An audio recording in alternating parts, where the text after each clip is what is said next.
What's up guys, I'm Sean and welcome to Low Battery. And just like a 5-year-old's attention span on their mother's tablet, this show's got a limited time, so let's get started. Look, I don't need to tell you all about game reviewers. They've been made fun of so much in the past, but it's kind of for good reason. We all know the infamous Cuphead tutorial where he couldn't even make the first jump, and Spider-Man 2 as, oh, it's a fantastic game, it's incredible, but it has too much water.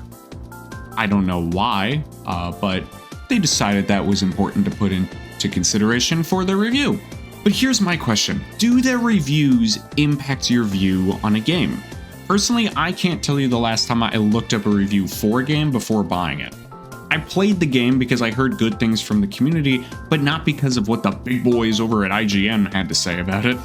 Instead, the ones who have played the game seem to get upset when they hear about these reviews, and I think for a reason that not many people talk about. Okay, I want you to think about this. If I tell you that a movie, personally, has a 6 out of 10, would you watch it? Maybe it's one of those like, it's okay. Okay, now what if I said that that movie got a 5 out of 10? Ooh, now it's a little bit different. That's like 50%. Okay, now let's look over at IGN. A game that gets a 6 is considered okay. Yeah, it's alright. But a game that gets 5 is labeled as mediocre. The terminology impacts greatly. Words have meaning. And when you're calling a game mediocre at a 5, the titles make these games seem much worse than they actually are. Now, a lot of people have been moving away from these big businesses trying to tell us how a game should be, and instead we're listening to the audience. But are they even right? YouTubers give reviews, creators write blogs about them, everyone has a score to give something. And it's not just games, obviously. Movies, art, books, everything needs to be reviewed all the time. But do these reviews matter? No, they don't. At the end of the day, the only review that should matter to you is yours. Recently, I recommended people to play Those Who Remain, a game that's been bashed on countless times for being unoriginal and kind of boring for an indie horror game, and I can't say I disagree, but I think it's worth trying to get a different view on games.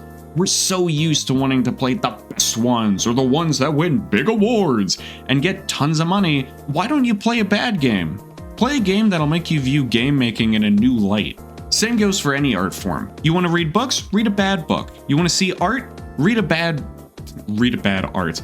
Go look at bad art. It'll make you think about what makes something good versus what makes something bad versus are you just believing what other people are telling you? And look, I know I've been kind of hard on specifically IGN in this video, but they do say something that I'm trying to get across.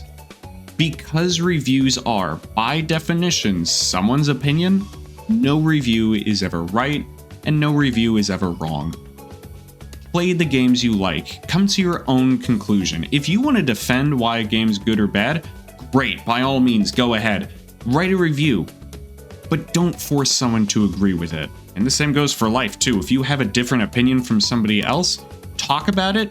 Maybe you can try to show them a different way to look at something, but you're never going to be able to force them to view something the way you do. It's not healthy for you or others. But what do you think? What's a game you played that had bad reviews? Let me know in the comments. You know, I don't even know how to end these videos properly. I always say, chase the chaos, and then the camera typically just dies.